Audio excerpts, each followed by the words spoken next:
says, "Sing, O barren, you who have not borne, break forth into singing, and cry aloud, you who have not labored with child. For more are the children of the desolate than the children of the married woman," says the Lord.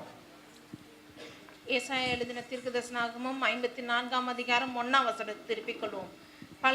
பிள்ளை பெறாத மலடியே மகிழ்ந்து பாடு, கற்ப வேதனை படாதவளே கம்பீரமாய் பாடி ஆனந்த சத்தமிடு. வாழ்க்கைப்பட்டவளுடைய பிள்ளைகளை பார்க்கிலும் அநாத ஸ்திரீயினுடைய பிள்ளைகள் அதிகம் என்று கர்த்தர் சொல்லுகிறார். And verse 2 says, "Enlarge the place of your tent and let them stretch out the curtains of your dwellings. Do not spare, lengthen your cords and strengthen your stakes. For you shall expand to the right and to the left, and your descendants will inherit the nations and make the desolate cities inhabited."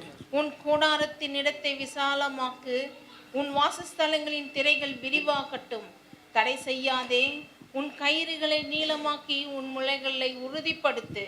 நீ வலது புறத்திலும் இடது புறத்திலும் இடங்கொண்டு பெருகுவாய். உன் சந்ததியார் ஜாதிகளை சுதந்தரித்துக் கொண்டு பாழாய் கிடந்த பட்டணங்களை குடியேற்றி வைப்பார்கள். I'm just going to share a little bit from verse 1, verse 2 and verse 3 alone. கொஞ்சமாக 1ஆம் வசனம் 2 3ஆம் வசனத்தை கொண்டு பகிர்ந்து கொள்ள போகிறேன் உங்களோடு. Whatever I say tonight is just the essence of the full meaning that is mentioned there. இன்னைக்கு நேரம் போதாதனால இருக்கிற காரியத்தின் அடிப்படையாக இருக்கிற சாராம்சத்தை எடுத்து மட்டுமே இன்னைக்கு கொடுக்க போகிறேன். So just a little background to understand it. ஆகவே இந்த வசனத்தை புரிந்து கொள்ள ஒரு பின்னணிகளை எடுத்து விவரிக்கிறேன். In chapter 52, in chapter 52, Isaiah 52, இதே தீர்க்கதரிசனாகமம் 52ஆம் வசனத்திலே அதிகாரத்திலே redemption and deliverance has been proclaimed by the prophet. தீர்க்கதரிசியாகிய ஏசாயா மூலமாக மீட்பை குறித்து முன்னறிவிக்கப்பட்டிருக்கிறது. It's promised to the people of Israel, who is addressed there as Zion and Jerusalem. சபையை சீயோன் என்று குறிப்பிடப்பட்டிருக்கிறது இந்த தீர்க்கதரிசனாகமத்திலே. And in chapter 53, the work of redemption is described through the atoning blood of Jesus.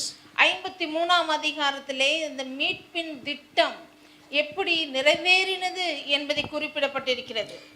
And then only in chapter 54, the prophet here speaks and reveals of the magnificent blessings of the people of God. தேவ ஜனங்களுக்கு இருக்கிற ஆசீர்வாதத்தை குறித்து 54ஆம் அதிகாரத்திலே மகா மேன்மையான ஆசீர்வாதத்தை குறித்து பகிர்ந்து கொள்கிறார். When does the blessing come? எப்பொழுது ஆசீர்வாதம் வருகிறது? After chapter 53 only he proclaims these magnificent blessings. இந்த ஆசீர்வாதத்தை 53ஆம் அதிகாரத்துக்கு அப்புறமாக தான் வருகிறது நமக்கு ஆசீர்வாதம். And these blessings that is mentioned there in verses 1 to 10 is for God's redeemed people, for God's people. இந்த 1ஆம் வசனத்திலிருந்து படிக்கிற 10ஆம் வசனம் வரைக்கும் தேவனால் மீட்கப்பட்டவர்களுக்கு என்று இருக்கிற ஆசீர்வாதங்கள் பட்டியலிடப்பட்டிருக்கிறது. Now when these words were spoken, it was spoken to the nation of Israel. இந்த வசனங்கள் இஸ்ரவேல் ஜனத்தாருக்கு என்று பேசப்பட்ட பகுதி. But it was not only meant for them. ஆனால் இந்த வசனங்கள் அவர்களுக்கு மட்டுமே இருக்கிறது என்று அர்த்தம் அல்ல. Even today it speaks to you and me, and it speaks to the church today. இன்னைக்கும் உங்களுக்கும் எனக்கும் இந்த வசனம் பேசுகிறது. Are you God's தேவ பிள்ளைகளாகிய சபையாருக்கு பேசப்படுகிறது. Are you God's child? நீங்கள் தேவனுடைய பிள்ளைகளா? Are you a child of God? நீங்கள் தேவனுடைய பிள்ளைகள் தானே? Are you redeemed by the blood of Jesus? இயேசு கிறிஸ்துவின் இரத்தத்தினாலே மீட்கப்பட்டிருக்கிறீர்களா? Then I want to show you what God spoke to Israel thousands of years before is even speaking to you and me tonight here. இஸ்ரவேல் ஜனத்தாருக்கு ஆயிரக்கணக்கான வருஷத்துக்கு முன்பாக பேசின தேவன் அதே வார்த்தையை கொண்டு இன்னைக்கு நமக்கு எனக்கும் உங்களுக்குமாக பேசுகிறார். You know, many preachers say, well, these blessings are for Abraham, this was spoken for Moses, this was spoken for David, so this is spoken for the nation of Israel. சில பேர் சொல்வாங்க இந்த வசனம் மோசேக்கு சொல்லிருக்காங்க, இந்த வசனம் தாவீதுக்கு, இது இஸ்ரவேல் ஜனத்தாருக்கு என்று. Then book of Acts is for the church, early church, book of Ephesians for the Ephesian church. சொல்றாங்க அப்போஸ்தலர் நடபடிகள் ஆதி திருச்சபையினருக்கு, எபேசியருக்கு எழுதின நிருபம் எபேசு விசுவாசிகளுக்கு என்று. அப்புறம் நான் கேது நம்மளுக்கு என்ன இருக்கு? ஒண்ணுமே கிடையாது. எல்லாம் அவங்களுக்கு தான். Then what do we have? Nothing is there for us in the Bible. Let us keep the Bible away. அப்படி அவங்களுக்கு அந்த காலகட்டத்துல எழுதப்பட்டிருக்கிறதுனா அப்ப நமக்கு என்ன இருக்குது? அப்ப வேதாகமம் எதுக்கு நமக்கு? See, the beauty of God's word is வேத வசனத்தின் அருமை மேன்மை என்னவென்றால் even what he spoke 6000 years before speaks to you and me even today. என்னன்னா 6000 வருஷத்துக்கு முன்பாக தேவன் பேசின காரியங்கள் இன்னைக்கு உங்களுக்கும் எனக்கும் உரியதா இருக்கிறது. God was only speaking to them, then what do you and me have today? Nothing. Why do we gather here tonight? தேவனானவர் அன்னைக்கு அவங்களுக்கே பேசினார்னா அப்ப நம்மளுக்கு என்ன இருக்கு? உத்தரவாதமாக நிச்சயமாக என்ன அறிந்திருப்போம். So when you read verses, ஆகவே வசனங்களை நீங்கள் வாசிக்கும் பொழுது don't think it is only for those people. வாசிக்கும் பொழுது என்ன இதெல்லாம் அவங்களுக்கு என்ற எண்ணத்திலே வாசிக்க கூடாது. Yes, God spoke to them, but He is also speaking to us today through those same verses. ஆம், அவர்களுக்கென்று தான் அந்த காலத்துல பேசினார். ஆனால் இன்ற காலகட்டத்திலேயும் இது நமக்கும் பேசப்படுகிறது, நமக்குரியது. God's word is unchanging. தேவனுடைய வசனம் மாறாதவை. It is for all times and for all people. எல்லா காலகட்டத்துக்கும் எல்லா ஜனங்களுக்கும் பொருத்தமானதா இருக்கிறது. It doesn't matter you live in the 1st century, it doesn't matter you are living in the 21st century. 1வது நூற்றாண்டிலே வாழ்ந்தாலும் சரி 20ஆம் நூற்றாண்டிலே வாழ்ந்தாலும் சரி இந்த வசனங்கள் நமக்கு தானே. Even today when I read the Bible, whether Old Testament or New Testament, God speaks to me through those words. இன்னைக்கு நான் பழைய ஏற்பாட்டை படிச்சாலும் சரி புதிய ஏற்பாட்டை படிச்சாலும் சரி தேவன் என்னிடத்தில் பேசுகிறார் என்ற எண்ணத்திலே தான் நான் வாசிக்கிறேன். So here in Isaiah 54, God is actually speaking through the prophet to the nation of Israel. ஆனால் இந்த 54ஆம் அதிகாரத்திலே தேவனானவர் இங்கே இஸ்ரவேல் ஜனத்தாருக்கு என்று வார்த்தை கொடுக்கிறார் பாருங்க ஆரம்பத்திலே. The prophet has a wonderful revelation first of all of the atonement of Jesus, the cross of Jesus. இயேசு கிறிஸ்துவின் மீட்பின் செயலுக்காகவும் குறித்தும் சிலுவையை குறித்தும் தேவனானவர் விளக்கி கொண்டு வருகிறார். Hundreds of years before, he prophesied about Jesus and how he will die on the cross and what will happen when he dies on the cross. இயேசு கிறிஸ்து மரிக்கிறதுக்கு முன்பாகவே நூற்றுக்கணக்கான வருடங்களுக்கு முன்பாக தேவன் தீர்க்கதரிசி மூலமாக பேசுகிறார் அவர் எப்படி மீட்பின் திட்டத்தை செய்து மரிப்பார் என்று. How he will be the sin bearer of the world. எப்படி இந்த உலகத்தின் பாவத்தை சுமந்து தீர்க்கிறவர் How என்பதை he will குறித்து. bear all our sickness, take all our sickness, our disease, our poverty, our curses, everything he will carry upon himself on the cross. எப்படி சிலுவையிலே அவர் வந்து நம்மளுடைய பாவங்கள் வியாதிகள் தரித்திரங்களை சுமந்து தீர்ப்பார் என்று சொல்லி இருக்கிறாரே. Even before Jesus could come and die, he sees all these things that he prophesies it in great detail. தீர்க்கதரிசியானவர் இயேசு கிறிஸ்து வருவதற்கு முன்பாகவே இவைகள் எல்லாம் கண்டு அவர் எழுதுகிறார் வார்த்தையாக. Even today people don't have a revelation of the cross. பாருங்க சிலுவையை குறித்து வெளிப்பாடு இந்த காலகட்டத்தில் இருக்க ஜனங்களுக்கு ஒண்ணும் தெரியல பாருங்க. And soon as he prophesies about the cross and the atoning work of Christ, சிலுவையை குறித்தும் இயேசு கிறிஸ்து செய்த மீட்பின் திட்டத்தை குறித்தும் அவர் பேசின பிற்பாடு immediately in verse 44 in 54, this is how he opens up. உடனே பாருங்க 54ஆம் அதிகாரத்திலே என்ன மாதிரி ஆசீர்வாதமோடு பேசுகிறார் He ஆரம்பிக்கிறார். says, sing, O barren. என்ன சொல்கிறார்? பிள்ளை பெறாத மலடியே மகிழ்ந்து பாடு. Sing, O barren, he says. மலடியே மகிழ்ந்து பாடு. Now, when a person is barren, the word barren means to be unfruitful. அதாவது மலடி என்றால் என்ன அர்த்தம்னா கனி கொடுக்காதவர்கள் என்ற அர்த்தம். Just imagine, for a long period of time, you had been unfruitful in your work, unfruitful in business, unfruitful in everything, unproductive person. ஒருவேளை யோசிச்சு பாருங்க உங்க வேலையிலயோ சரி உங்கள் குடும்ப வாழ்விலோ சரி உங்க கையிட்டு செய்கிற காரியத்திலயோ ஒரு முன்னேற்றம் இல்லாமல் கனியே கொடுக்காத வாழ்க்கை இருந்துட்டு இருந்தா எப்படி இருக்கும்? For many years you're like that, no progress, no betterment in life. வாழ்றீங்க எவ்வளவு வருஷ காலத்துக்கு கனியே கொடுக்காத முன்னேற்றமே இல்லாத வாழ்வு இருந்தா எப்படி இருக்கும்? And then I say, well, sing and praise God. நான் சொல்லுகிறேன் நண்பர்களே இந்த வேளையிலே நீங்கள் மகிழ்ந்து பாடுங்கள். You know, just now we sang that song. In good times and bad times, we'll sing and praise God. சொன்னோம் இல்லையா கஷ்ட காலத்திலும் வருத்த காலத்திலும் நான் தேவனை துதித்து பாடுவேன் என்று பாடினீர்கள் அல்லவா? அப்படிதான் இருக்கணும். ஆனா இருக்கிறோமா என்ற கேள்வி. That's how we need to be. Good times, bad times, we need to praise God, not be moved. கஷ்டமான காலத்திலே சரி துன்பமான காலத்திலே இன்பமான காலத்திலே நாம் துதித்து பாடணும். ஆனா அப்படி இருக்கிறோமா யோசிக்க வேண்டும். Let's be real, let's be practical. I don't want to speak lies. பாருங்க நம்ம நிஜத்தை பார்ப்போம். நடைமுறையை இன்னைக்கு என்ன நடக்குது என்று காண்போமே நம் வாழ்வில். You are not fruitful, not getting better, not progressing in life. வாழ்விலே சிறந்ததாக ஆகாமல் ஏதோ முன்னேற்றம் இல்லாமல் வாழ்வு அப்படியே போயிட்டு இருந்தா Nothing is changing, nothing is getting better for you. For years you are like that. வாழ்விலே ஒரு முன்னேற்றம் இல்லாமல் ஒரு மாற்றம் இல்லாமல் அப்படியே எவ்வளவு வருஷத்தை கழித்திருந்தாலும் Such a person, can he sing, can he praise God, can he worship God? அப்படிப்பட்ட நபர் முன்னேற்றமே கண்டிராத நபர் But that is what the prophet is saying here. He is speaking to the nation of Israel who was barren, in captivity, in bondage for many years, fruitless living. They did not bring forth fruit. தீர்க்கதரிசியானவர் அப்படிப்பட்ட மலடியான நிலையில் இருந்த இஸ்ரவேல் ஜனத்தார் ஒரு முன்னேற்றம் இல்லாமல் அடிமையிலே போய் சிறைப்பட்டு கொண்டிருந்த இஸ்ரவேல் ஜனங்களை பார்த்து பேசுகிறார் மகிழ்ந்து பாடி என்று. Living as slaves in a foreign land in Babylon. இஸ்ரவேல் ஜனத்தார் அடிமைத்தனத்திலே சிறைப்பட்ட நிலையிலே பாபிலோனியர் கீழே வாழ்ந்து கொண்டிருந்த சூழ்நிலை பாருங்கள் இஸ்ரவேல். And the man of God comes and saying, "Oh Israel, they are in captivity, in bondage there, no fruitfulness." He's saying, "Sing and shout for joy." அப்படிப்பட்ட சிறைப்பட்ட அடிமைத்தனத்தில் இருக்கிற இஸ்ரவேல் ஜனத்தாரை பார்த்து தீர்க்கதரிசி கூப்பிட்டு சொல்றார், ஜனங்களே மகிழ்ந்து பாடுங்கள் என்று. Exult in singing and worship, he says. மகிழ்ந்து கம்பீரமாய் பாடுங்கள் அவரை துதித்து என்று. Just imagine if I come and tell you that, what you will tell me. நீங்க அந்த நிலையில இருக்கும்போது உங்ககிட்ட வந்து நான் அப்படி மகிழ்ந்து பாடுங்க சொன்னா நீங்க என்ன சொல்லுவீங்க? உனக்கு என்ன தெரியும் பாஸ்டர், you will say. என் நிலைமையில இருந்தா உங்களுக்கு தெரியும், அப்ப பாட்டு வராது. அப்படிதானே? That's what you will say, isn't it? It's not easy. I know it. அது சுலபம் கிடையாது, ஈஸி கிடையாது அந்த சூழ்நிலையில இருந்து மகிழ்ந்து பாடுறது. See, I'm a man, I'm not God.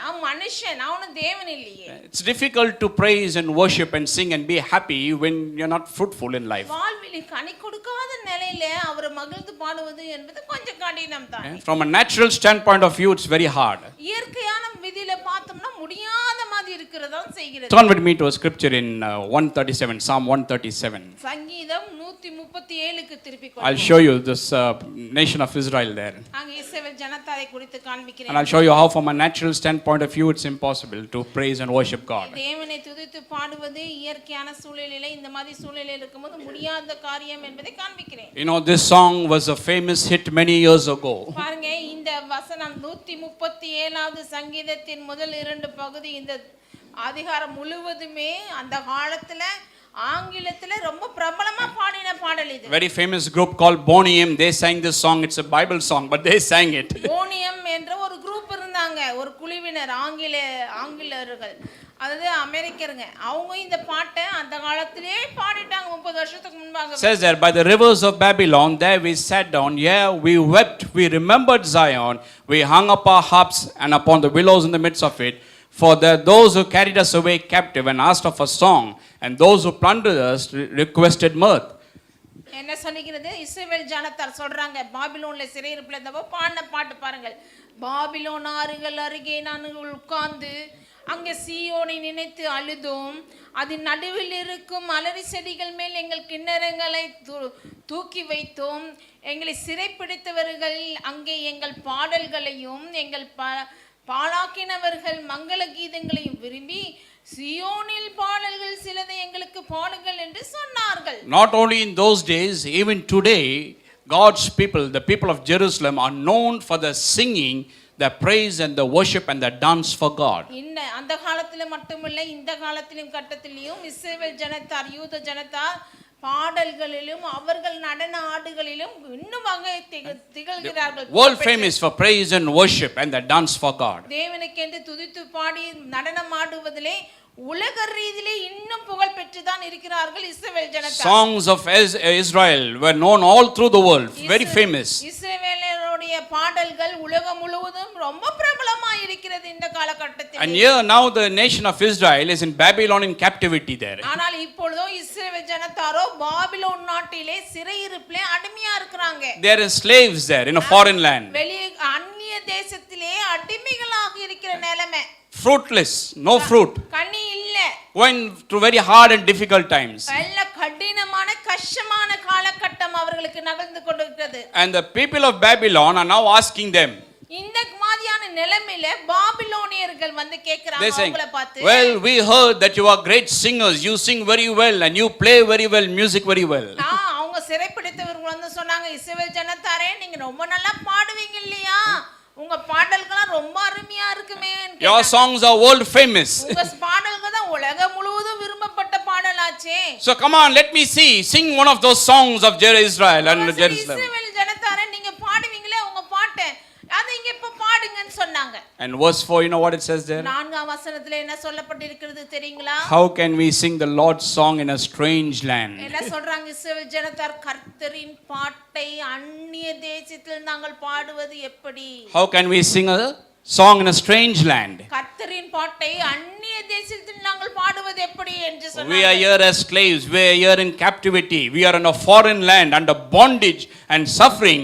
And how can we sing those songs of praise? சொல்கிறார்கள், நாங்கள் சிறையிருப்பிலே அந்நிய தேசத்திலே அடிமைத்தனத்திலே வாழ்ந்து கொண்டிருக்கிறோம், இப்போ போய் பாடல் பாட சொல்றாங்களே, நாங்க எப்படி பாடல் வரும் என்று கேட்டார்கள். We are unfruitful, we are not blessed, and you are saying to sing. How can we sing? நாங்கள் கனி கொடுக்கல, வாழ்க்கை முன்னேற்றமே இல்லாத நிலையிலே நாங்க எப்படி பாடுவோம் துதிச்சு என்று From a கேட்டார்கள். natural standpoint, it is very difficult to sing. இயற்கையான சூழ்நிலையிலே பார்ப்போம் என்றால் அந்த நேரத்துல பாடல் வராது.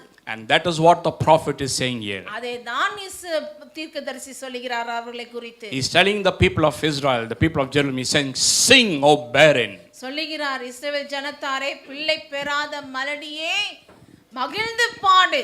You know why? ஏன் தெரியுங்களா? Because in chapter 53, he has just spoken about the death of Jesus on the cross. ஏன் மகிழ்ந்து பாட வேண்டுமாம்? முந்தின அதிகாரம் 53ஆம் அதிகாரத்தில் இயேசு கிறிஸ்து மீட்பின் ஊழியத்தை செய்து முடித்தாரே. The prophet has a wonderful revelation of what the redemption does for you and me. மீட்பு திட்டம் நமக்கு என்ன செய்கிறது, வாழ்விலே என்ன செஞ்சிச்சு என்ற ஒரு வெளிப்பாட்டை உணர்ந்தவராய் தீர்க்கதரிசி சொல்லுகிறார். He sees that all the blessings of God comes to us because of the cross of Calvary. Kalvari சிலுவையின் மூலமாக தானே நமக்கு எல்லா ஆசீர்வாதங்களும் வருகிறது என்று அறிந்தவராய் சொல்லுகிறார் இங்கே. That is why in chapter 53 he talks about the atonement of Jesus and the shed blood of Jesus. ஆகவே தான் 53ஆம் அதிகாரத்தில் இயேசு கிறிஸ்துவின் பாடுபட்டு ரத்தம் சிந்தப்பட்ட மீட்பின் திட்டத்தை குறித்து விவரிக்கிறார். And because Jesus died on the cross there and shed his blood for you and me, because of that he says you can now sing. You know why? Because you will be blessed in life. சொல்லுகிறார், இயேசு கிறிஸ்து சிலுவையிலே செய்தாரே அந்த காரியத்தின் நிமித்தம் உனக்கு இப்ப ஆசீர்வாதம் வரப்போகிறது, ஆகவே மகிழ்ந்து பாடுங்கள் என்று ஆரம்பிக்கிறார். Now can we sing? Yes. இப்ப முடியுங்களா பாடுறதுக்கு? முடியும். Because Jesus died on the cross, shed his blood there. ஏனென்றால் இயேசு கிறிஸ்து சிலுவையிலே மரித்தார், நமக்கென்று ரத்தம் சிந்தினாலே தான். Because of what Jesus did on the cross, now I can experience all these blessings. Now I can sing for joy. You know why? Because my barrenness will turn into fruitfulness. இயேசு கிறிஸ்து சிலுவையிலே மரித்ததினாலே நான் இன்னைக்கு மகிழ்ந்து பாட முடியும் கஷ்ட நேரத்திலும். ஏன்?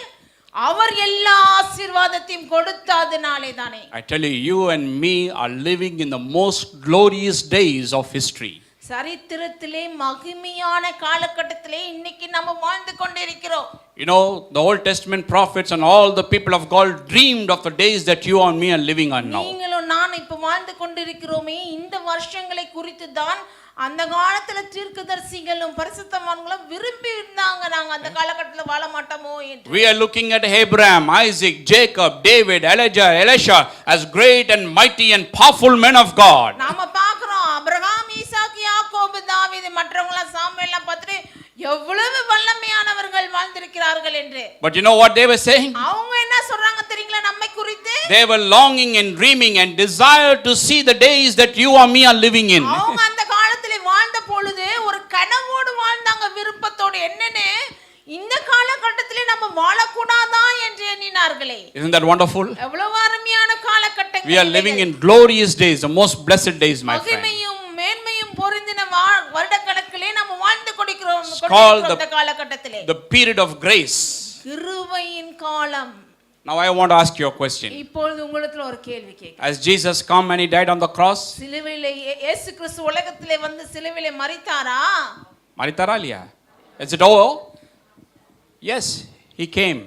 Just like how the prophet prophesied. தீர்க்கதரிசி சொன்ன மாதிரி வந்தார். He died on the cross, shed his blood. சிலுவையிலே மரித்தார், ரத்தம் சிந்தியும். And that is what he's saying, that because he died and shed his blood there, now you and me can be blessed. That means our barrenness will be turned into fruitfulness. அதுதான் சொல்லுகிறார். இயேசு கிறிஸ்து மீட்பர் வந்துட்டாரே, மரித்தாரே இப்பயே பிள்ளை மலடியா இருக்க போறீங்க, பிள்ளை பெறாதவங்களா இருக்க போறீங்க, கனி கொடாமல் இருக்க போறீங்க, இனிமேல் கனி கொடுப்பீங்களாச்சேன்னா. So I say to you, நான் உங்களுக்கு it சொல்லுகிறேன், doesn't matter how many years you may have been barren. இவ்வளவு வருஷ காலமா எவ்வளவு வருஷமும் கனி கொடுக்காம மலடிகளாக இருந்தாலும் சரி உங்க வாழ்க்கை, But tonight you are hearing the good news. இன்னைக்காவது நீங்க நற்செய்தியை கேக்குறீங்க. That Jesus died for you on the cross, shed his blood for you there. இயேசு கிறிஸ்து சிலுவையிலே ரத்தம் சிந்தி மரித்தார். So you need to know what happened on the cross. சிலுவையிலே என்ன நடந்தது என்று நாம் அறிய வேண்டும். He took my sin and placed it upon himself.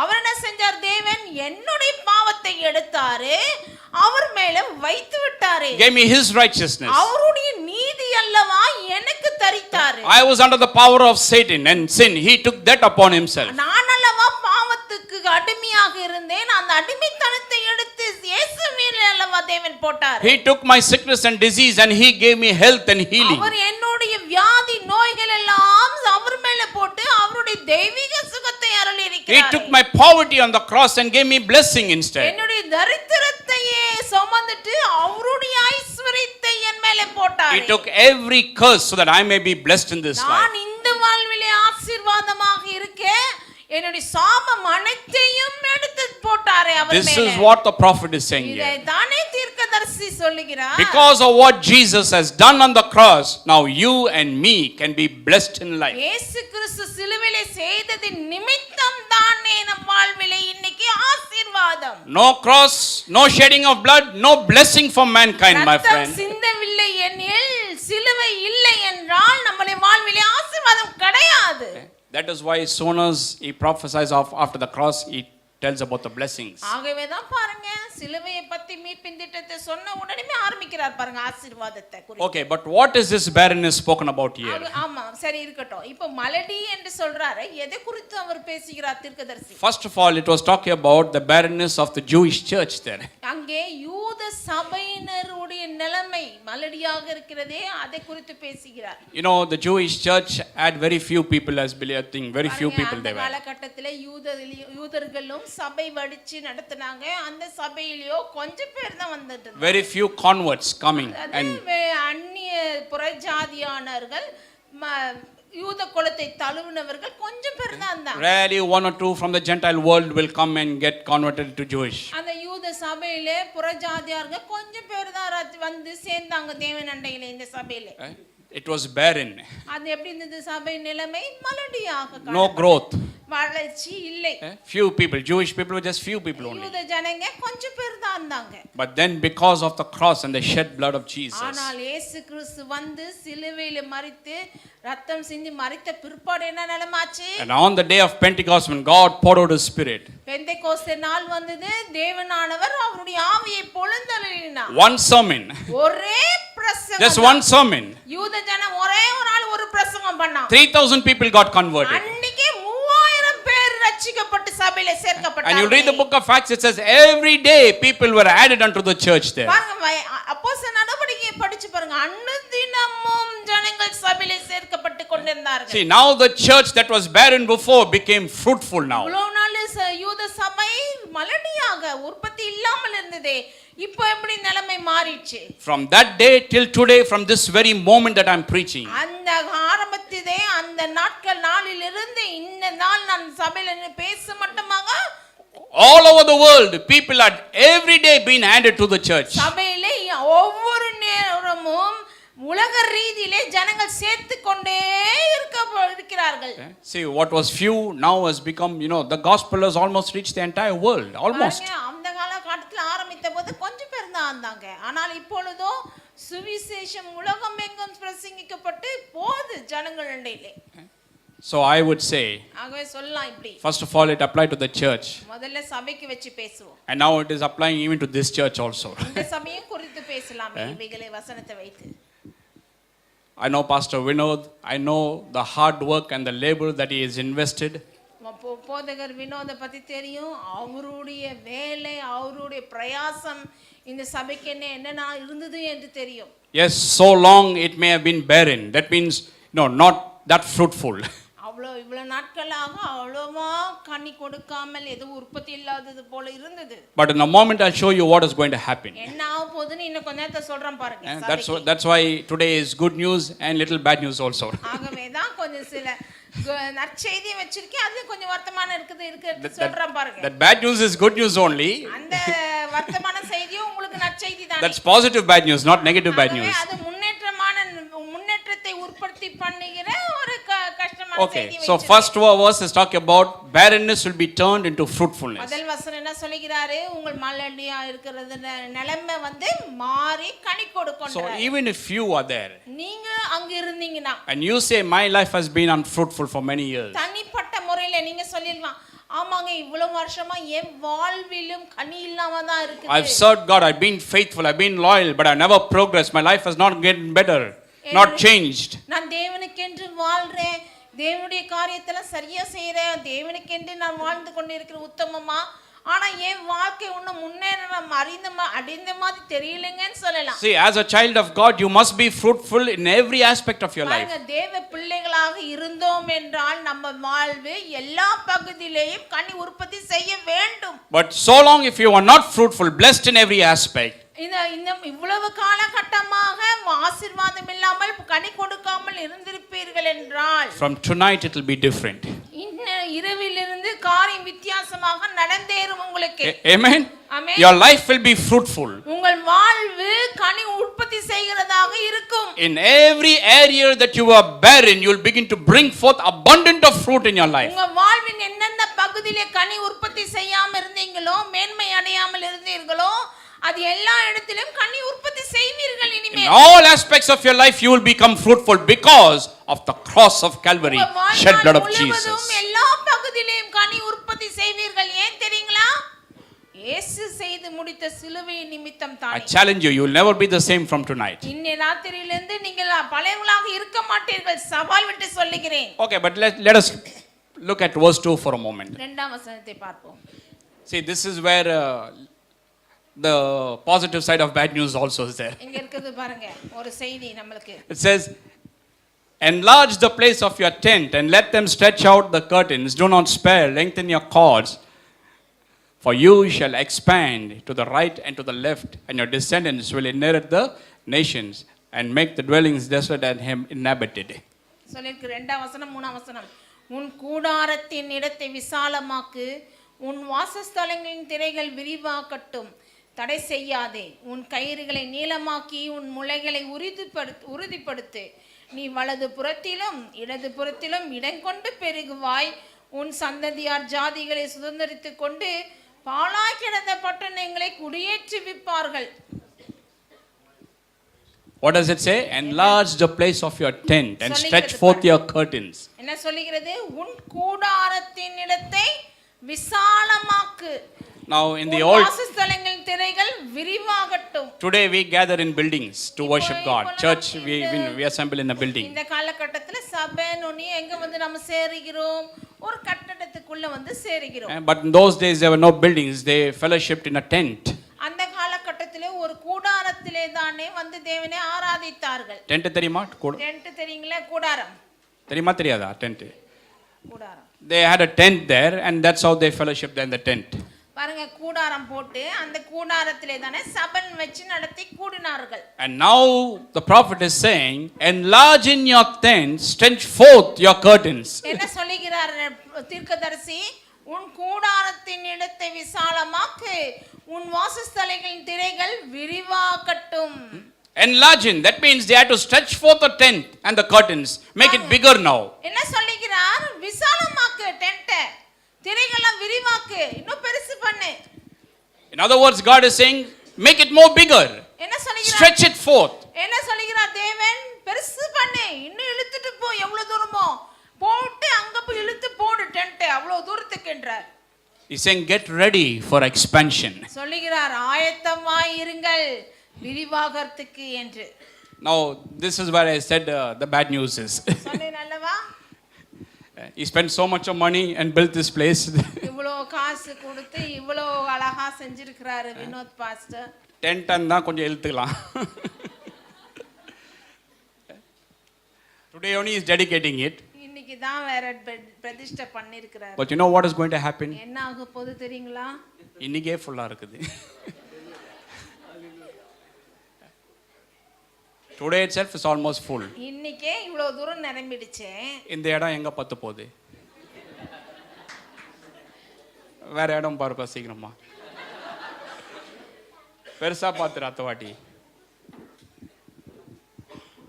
That is what is saying here. அதுதானே சொல்றாரு. Enlarge in your tent, stretch forth your curtains. உன் கூடாரத்தின் இடத்தை விசாலமாக்கு, உன் வாசஸ்தலின் திரைகள் விரிவாக்கட்டும். Why? ஏனா? Because you shall expand to the north and the south and the east and the west. ஏன் அவ்வளவு பெருசு பண்ணணுமா? நீ வலது புறத்திலும் இடது புறத்திலும் இடம் கொண்டு பெருகுவாய். இது பத்தாது. இந்த பில்டிங் பத்தாது. நீ தான் டெடிகேட் பண்ண பட் பத்தாது. Why? Because this is going to expand. ஏனா இது பெருக போதே. This is going to grow, it is going to increase north, south, east and west. இது பாருங்க பெருகி பலனம் கொண்டு வந்து நிறைய நிரப்ப போதே. இடது புறமும் வலது புறமும் எல்லா புறத்திலும் விரிவாக போதே. On every side it is going to burst forth and multiply, my friend. எல்லா புறத்திலும் வெடித்து பிதுங்கி வெளியில வர போதே. Amen. Amen. You believe it? விசுவாசிக்கிறீங்களா? I believe it. நான் விசுவாசிக்கிறேன் இந்த இடத்தை குறித்து. That is what fruitfulness is about. அதுதான் கனி கொடுப்பது என்றால். All the years that he's been laboring and sowing, he is going to reap the fruit this year of those things. இவ்வளவு வருஷமா அவன் விதைச்சி வேலை செய்து உழைத்ததின் கனி இனிமேல் தான் பார்க்க போறீங்க. 2016 is going to be a year of increase and expansion on all sides in everything. பாருங்கள் இந்த 2016ஆம் அதிகாரம் 16வது வருஷம் பெருக்கத்தின் வருஷமா இருக்க போகிறதே எல்லா புறத்திலேயும். So that is good bad news, isn't it? இது நல்ல செய்திங்களா துர்ச்செய்திங்களா? இல்ல, it is good bad news. கெட்டது நல்லதா மாறின செய்தி மாதிரி தான். Increase and expansion on all sides. எல்லா இடத்திலும் விரிவாக்கப்பட்டு பெருக்கப்படுகிறது. See, the thing is this. காரியம் இதுதான். It is all because of the atonement, the work of Jesus. எல்லாமே இயேசு கிறிஸ்து செஞ்சாரே சிலுவையிலே, அந்த காரியத்தின் நிமித்தம் தான் இதெல்லாம் வருது. So why does God tell us to enlarge and stretch forth our tents? Why is he saying that? Enlarge and stretch forth our tents. ஏன் தேவனானவர் நம்ம கூடாரத்தை விசாலமாக்கணும், ஏன் விரிவாக்க செய்யுங்கன்னு சொல்றாரு? எதுக்கு சொல்றாரு? Because he knows that we are creatures of habit. ஏன்னா நம்ம எப்படி பழக்கப்பட்டிருக்கோம் தெரியுங்களா? இருக்கிற இடத்துலயே வண்டி ஓட்டுற ஆளுங்க நம்ம. We get very comfortable and established in a routine of life. வாழ்வின் சுழற்சியிலேயே மாட்டிக்கிட்டு நல்ல நிம்மதியா போயிட்டு இருக்கிற ஆளுங்க நம்ம. We get caught in this cycle of life, routine of life. Circle இருக்கு இல்லீங்களா, வட்டம், அதுலயே திருப்தியா சந்தோஷமா அனுதினமும் கழிக்கிற ஆளுங்க நம்ம. அது மாறாது, ஒரே ஓட்டம் தான். டெய்லி அதான் போயிடும். 10 வருஷம் போனாலும் அப்படியே தான் போயின்னு இருக்கும் வாழ்க்கை. காலையில எழுந்ததுல இருந்து வாழ் அப்படியே தான் போகும் பாருங்க நேரம். Morning we get up, we drink our tea. காலையில எனிப்போம், டீ குடிப்போம், have a breakfast. சாப்பிட்டோமா tiffin. Children go to school, parents go to work, other people go to work. பிள்ளைங்க ஸ்கூல் போச்சா, நாம கிளம்பணுமா, வேலைக்கு போணுமா, cook the food, eat, சமைச்சோமா, சாப்பிட்டோமா, come back home, watch TV, வந்தோமா, டிவி பார்த்தோமா, then go to sleep. தூங்கணுமா. எத்தனை நாளைக்கு இது பண்ணுவீங்க? சில பேருக்கு வாழ்க்கையே தான், routine of life. Every day is the same old routine. பாருங்க வருஷம் ஃபுல்லா இதே தான் போயிட்டு இருக்குது சில பேருக்கு வேலை. Caught up in the cycle of life. மாட்டிக்கிறது, இந்த வட்டத்திலே போய் மாட்டிக்கிறது நாமளே. God knows we are creatures of habit. It becomes a habit for us to go and get caught in this cycle. தேவனுக்கு நல்லா தெரியும் நம்மளை பத்தி. ஒரு பழகிட்டாங்கன்னா அந்த பழக்கத்துல ஒட்டிடுப்பாங்க, நல்லா தெரியும் தேவனானவருக்கு. You know, I had a friend, எனக்கு ஒரு நண்பர் இருந்தார், office colleague. ஆபீஸ்க்கு வேலை செஞ்சவர் கூட. We were traveling from the crusade back to Chennai. அந்த க்ரூசைட்ல இருந்து நாங்க முடிச்சிட்டு சென்னைக்கு நாங்க பிரயாணப்பட்டு போயிட்டு இருக்கோம். Already late, so we said we will drive home straight. என்ன லேட் ஆயிடுச்சு, சீக்கிரமா வீட்டுக்கு போய் சேர்ந்தலாம், சீக்கிரமா ஓட்டுங்க வண்டினா. But he said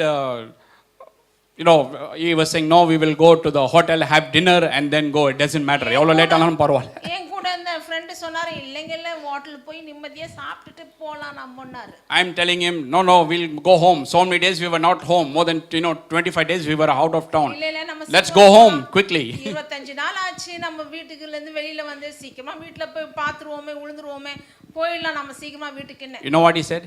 அவர் என்ன சொன்னா தெரியுமா என் ஃப்ரெண்டு? என்னப்பா வீட்டுக்கு போறது, அதே வீடு, அதே பொண்டாட்டி, அதே பசங்க, அதே சாப்பாடு எல்லாமே அது, அப்புறம் என்னதான் போறது அவசரமா? எப்படி இருக்கு? People are caught in the cycle of life. என்னன்னா அந்த பழக்கத்திலே மாட்டி நின்னுக்கிறார். We are creatures of habit. ஏன்னா நம்ம அப்படியாக மாட்டி இருக்கோம், நம்ம அப்படியாக பழகி இருக்கோம். You see, so many of your years, this is what you keep doing. இத்தனை வருஷமா யோசித்து பாருங்க, இப்படி தானே செஞ்சுட்டு இருந்தோம். And God is saying, enlarge. தேவன் சொல்றாரு வராரு விசாலமாக்கு. Get ready for bigger things in life, my friend. வாழ்விலே பெரிய காரியத்துக்கென்று ஆயத்தமாக. I'll show you that you was born for more than just eating and sleeping and watching TV, getting married and getting children and going to school and going to work. நீங்க சிருஷ்டிக்கப்பட்டு உருவாக்கப்பட்டு பூமியிலே வந்தது சாப்பிட்டமா கல்யாணம் பண்ணமா பிள்ளைய பெத்தமா என்ற வாழ்க்கை கிடையாது. திட்டம் கொண்டு வந்த நோக்கம் புரியுதுங்களா? அது வாழ்க்கை இல்ல. If you live like that, you will get tired of living. அப்படி வாழுவீங்கன்னா இததான் வச்சின்னு குறிக்கோளா வாழ்ந்தீங்கன்னா சீக்கிர நேரத்திலே டயர்டா போயிடுவீங்க. வாழ்க்கை No thrill, no joy. வாழ்க்கையில சந்தோஷம் இருக்காது, மகிழ்ச்சி உற்சாகம் இருக்காது. You were not created for that, my friend. இதுக்காக நாம் சிருஷ்டிக்கப்படவில்லை தேவனாலே. You were created for bigger things and greater things in life. வாழ்விலே பெரிய காரியத்துக்கென்றும் பெரிய நோக்கம் திட்டத்துக்கென்றும் ஒவ்வொருவரும் சிருஷ்டிக்கப்பட்டு உருவாக்கப்பட்டு வைக்கப்பட்டு இருக்கிறோம். Hello? இருக்கீங்களா? Created for bigger things in life. You are not created for the condition that you are now. You are created for much bigger things in life, greater things. வாழ்விலே நீங்க இன்னைக்கு இருக்கீங்களே செஞ்சிக்கிட்டு இந்த நிலைமைக்காக தேவன் ஒரு நாளும் உங்களை கொண்டு வந்து இங்க வைக்கல. பெரிய காரியத்தை அவருக்கு என்று சாதிக்க வேண்டும் என்று தான் வைத்திருக்கிறாரே. That is why he is telling you now, stretch forth your tent, enlarge your curtains. Why?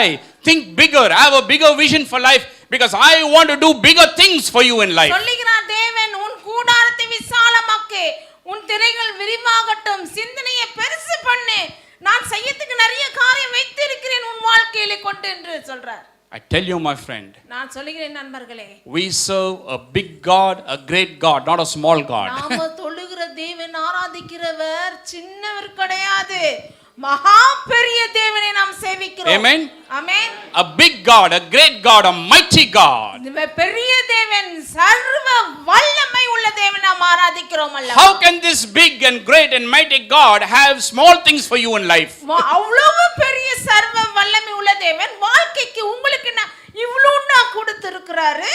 You must be a fool to believe that. அப்படி நம்பணும்னா நம்ம முட்டாளா இருக்கணும் பாருங்க. No, my friend. He created you for big things, great things in life. இல்லையே, நமக்காக பெரிய திட்டம், பெரிய நோக்கம், பெரிய காரியத்துக்கு என்று ஒவ்வொருவரையும் சிருஷ்டிக்கப்பட்டு வைக்கப்பட்டிருக்கிறது. I believe that in my heart. அதை நான் என் இதயத்திலே விசுவாசிக்கிறேன். I believe that God created me to do much more than what I'm doing now. இன்னைக்கு நான் செய்கிற காரியத்தை காட்டிலும் மகா பெரிய காரியத்தை செய்ய என்னை தேவன் திட்டமிட்டு வைத்திருக்கிறார் என்று நான் விசுவாசிக்கிறேன். To do far more greater things than what I'm doing now. நான் இன்னைக்கு செய்கிற காரியத்தை காட்டிலும் மகா பெரிய திட்டத்தை நான் செய்ய வேண்டும். There's a person called Jabez in the Old Testament. யாபேஸ்னு ஒரு மனுஷன் வாழ்ந்தான் தெரியுங்களா பழைய ஏற்பாட்டு காலத்திலே? You read it in 1 Chronicles 4:10. நாளாகமம் 1 நாளாகமம் 4:10 யாபேசை குறித்து படிக்கிறோம். ஒரு நபர் Life was very hard and difficult for him. அவருடைய வாழ்க்கை கடினமாய் போயிட்டு இருந்துச்சு. That's how he got the name Jabez also. His mother named him Jabez. அவன் வந்ததுல இருந்து ஒண்ணும் நல்ல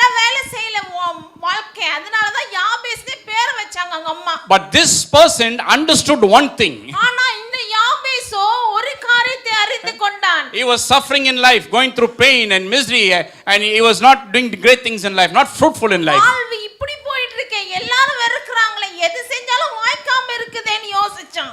He was caught up in the cycle of life. இந்த வாழ்வின் சுழற்சியின் வட்டத்திலே நான் மாட்டிக்கொண்டு இருக்கிறேனே நின்னு யோசிச்சான். And he prays a prayer there to God. தேவனுக்கு நின்னு ஒரு ஜெபம் ஜெபித்தான் பாருங்கள் ஒரு நாளிலே. And to me that's the most astounding prayer in the Old Testament. பழைய ஏற்பாட்டிலே ரொம்ப ஆச்சரியம் மூட்டுகிற ஜெபம் என்று நான் கருதுகிறேன் அவனுடைய ஜெபத்தை. Because he understood something. ஒரு காரியத்தை அந்த மனுஷன் அறிந்திருந்தான். He understood God created him for greater things in life, not to be an ordinary person. தன்னை